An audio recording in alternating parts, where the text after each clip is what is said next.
Talk lives here. KGO 810. Good evening, I'm Pat Thurston. We continue our discussion of the aftermath of the Zimmerman trial, where George Zimmerman was found not guilty of second-degree homicide, not guilty of manslaughter in the shooting death of Trayvon Martin. We're getting your reactions, your responses, your disappointments, your anger, your justification, whatever your responses may be.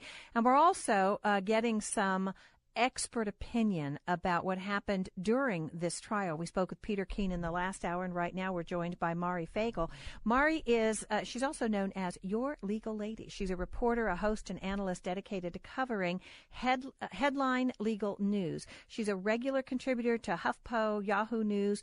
She's written about high-profile cases, including the Zimmerman case. As a matter of fact, she's been following this case from the very beginning of it. Mari, thanks so much for being with us today.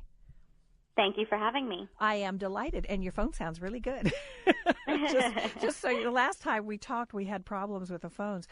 First of all, you have followed this case from the very, very beginning. Were you surprised by this verdict? I was not surprised because the way they charged him with second-degree murder, the way the trial unfolded, and the evidence that was presented to the jury, unfortunately, for many, there was just not enough evidence there to convict him of second degree or of manslaughter. We'll get into this. He could have been convicted of manslaughter had the prosecution possibly done a better job of laying out for the jury how to get to that verdict. But unfortunately, they put all their eggs in one basket.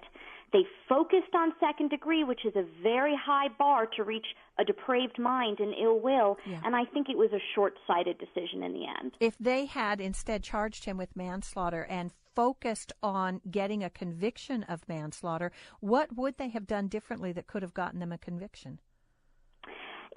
It's even all right that they charged him with second degree so long as manslaughter was included in the jury instructions, but what they failed to do in closing argument, that is your chance to lay out for the jury the evidence that was presented to them over the last few weeks and the instructions, and to weave together and outline and show the jury how they reached that verdict. And Mark O'Mara did a very, very good job of showing the jury this is how you reach a defense verdict. He put up a chart that showed it said self-defense, and, if your belief is highly likely, running all the way down to highly unlikely. And it showed that even if it's highly unlikely that you think it's self-defense, you must acquit. And he was very clear. And unfortunately, the prosecution focused so much on theatrics and emotion that they didn't lay out for the jury how to reach a prosecution verdict and a manslaughter verdict. And that's why they came back with that question. They were confused.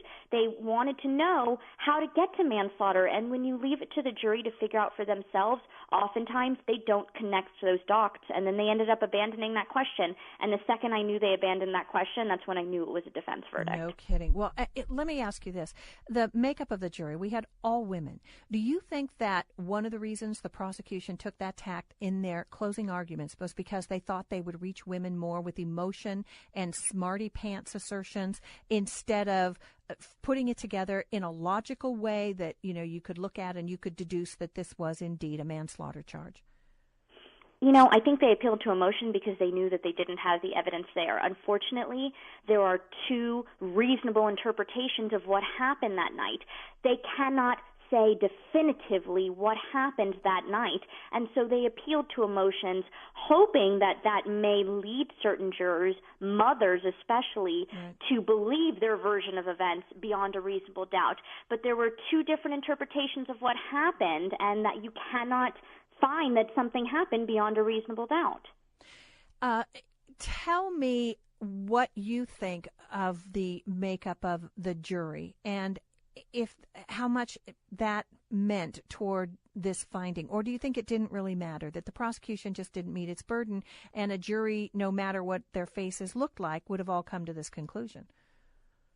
I would like to believe that a jury, no matter what their faces look like, would come to this conclusion. They were obviously doing their job. Within the first hour or so, they asked, we need to see a list of the evidence, and they were weighing the evidence. That is their job. Then they asked, we need a clarification on manslaughter. They obviously took their job very seriously. I think that there's certain considerations. Yes, the fact that they were mothers. I mean, one juror at one point wiped away a tear during the closing argument or the closing rebuttal that John Guy gave when he said that Trayvon Martin's last emotion that he felt was fear, and I think that that would ring true to mothers.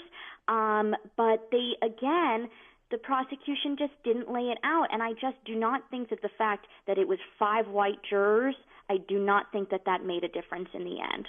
I truly think they did their job, and it was the evidence that could not get them that verdict, not color. Why were there only 6 jurors?